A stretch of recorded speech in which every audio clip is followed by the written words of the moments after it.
here we go. Okay, part two. So now we're talking about planes. So we've already talked about the lines. We've talked about the subsets of lines. We've talked about how rays and segments matter. And again, they're still going to matter for this plane portion. So we have postulate P1.4.2 that calls it the plane separation postulate. And it will make sense in a second.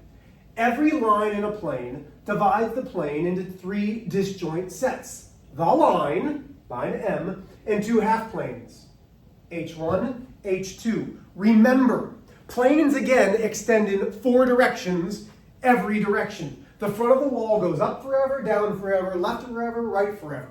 So that line really doesn't cut it in half, but it gives our mind something to imagine of where the halfway point is. So this is a half plane below, this is a half plane above. So what is a half plane? A half plane is the subset of a plane containing all the points on a given side.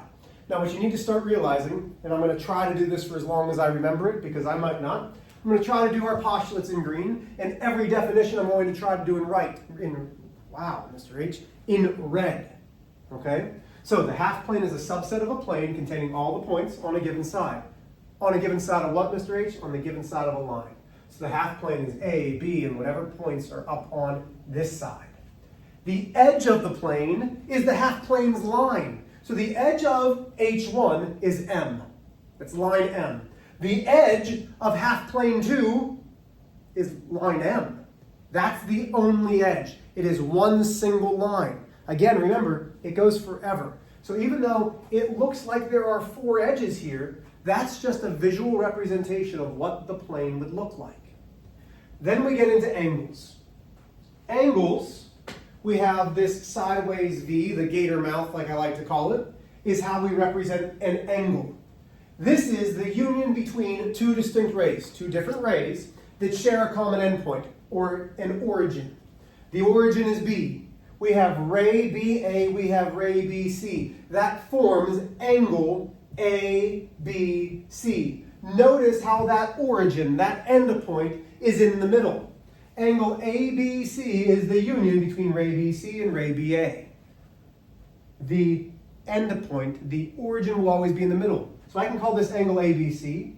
I can also call it angle CBA. Both of those are correct, but I have to call it angle ABC or angle CBA. Remember, notation in geometry matters. The sides of an angle are the two rays that form the angle. So ray BA and ray BC are the sides. If you said, Mr. H, ray AB, that's not correct. It doesn't go A and B forever. It stops at B. We always have to use that origin point as the starting point when we notate.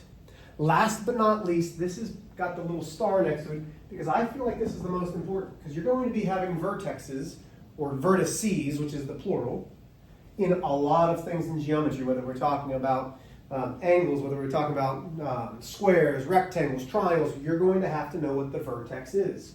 This is the common endpoint. It's the origin, it's where it starts. The vertex for this angle is angle B. Why does this matter? And I know that I'm jumping ahead, but I want to show you this example. So I've got A, B, C, D, L. Okay, let me move the camera a little bit here so we can see it a little bit better. As I look at this, I'm going to number these angles, angle 1, 2, 3. I can say angle 1. This is angle 1 right here. There are only two other ways to name angle 1. I can name angle 1 as angle ALB, because that's this angle. Or I can name it angle BLA, going this way. The vertex matters. You need to have the vertex because those are the two rays that are sharing that common side. If I said angle ALD, well, which angle would that be? I'm going to get a different color marker. I'm going to show this angle A to L, L to D. So it's this whole thing here. It would be all of that. which is very different than angle 1. So knowing how to notate them, these three are not equal, are not the same as angle ALD. That's very, very different. Okay? So make sure that you understand what a vertex is and how to name your angles. If you have any questions, as always, I'm available. Ask me. Love you, kiddos. Have a great day.